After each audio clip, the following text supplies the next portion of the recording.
Typically po, ang mababasa iting Ebanghelyong iti, mag-focus kami po on the meaning of Sabbath. Uling kasi, it's a Sabbath day, nanungno ka rin po i Jesus, kaya bedoring alagad da. Sabi na po, kinangwala po ka nung trigo.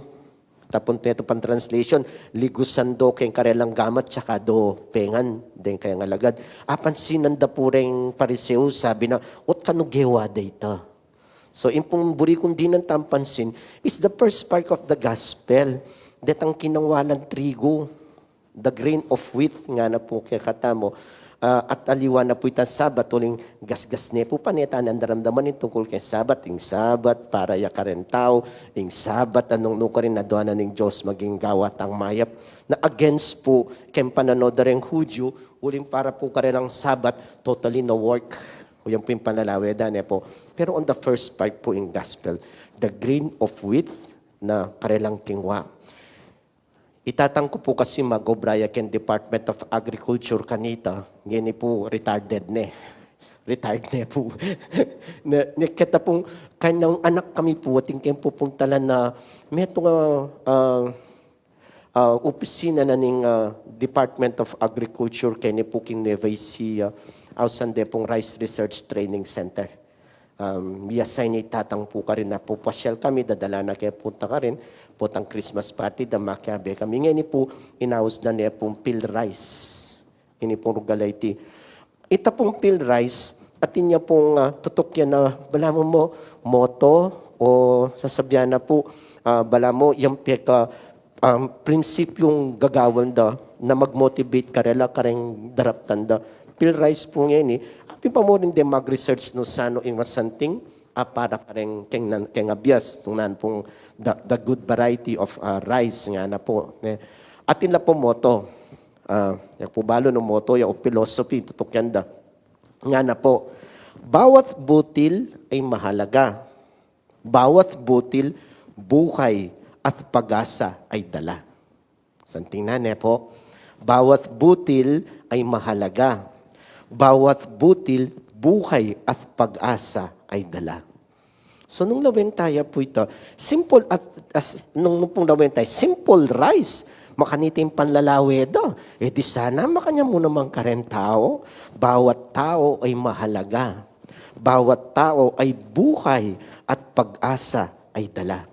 Santing na po, so potang dalawang kay Chinchin, sabihan ko kaya, buhay at pag-asa ay dala. Totoo naman po ito, wari na po. Let our life be the source of halaga para sa mga ibang tao. Let our life be a source of buhay at pag-asa. Napotang kakakita ko. Sabi niya, mapayo.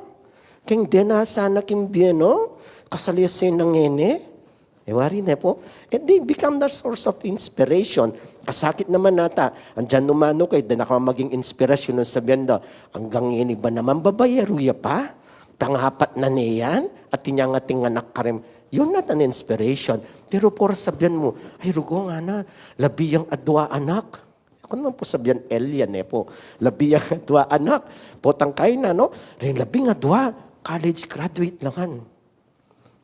You're amazing. Ngarapin po sasabi kaya katamo. Bakit? Let our life, like the grain of wheat, kaya pong gospel tamo, magpakabsi karita, pero that time, nadanupan la, maging sika na niya karela. Napin na sabi ng Jesus, o bakit itabid nga na, binawal, mintay ken templo, pengano rin tinape. Naretan tinape nga reta, de mo mga pangan, de mo saserdote. Pero yakinangwa na la, dininano pa din kayang kayabe nga na po sasabi. Wari po, pero ala kong dimdam kasiran kaya.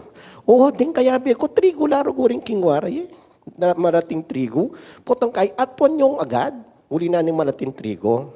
Nabala mo po, para po ka na ako, paganaka ka rin ng pariseo, paniulitan ko po, not only the Sabbath, pero let our life nagdalang halaga para sa iba. Let our life magdala ng pag-asa para sa iba. Nasanting niya pong paganaka, kaya katamo ito, na sana every time they see us, they see God-like attitude, God-like life. Ngarapin po, napin po, ulitan kaya po, bangkat pigo naman yan naman, ikayo po, lalo ng mamangan nasikan yan. yung pusing nasiyo, ngarapin sasabi, kaya kayong butil, nat siguro uli na mo mamang kong nasi. Nung iti magpasikan niya kaya ko, ika man sana maging magpasikan ka kareng aliwa. Ulitan kaya po, sabi na, alam ko na pong butil, gawang ko na yung tao. Bawat tao ay mahalaga. Bawat tao, buhay at pag-asa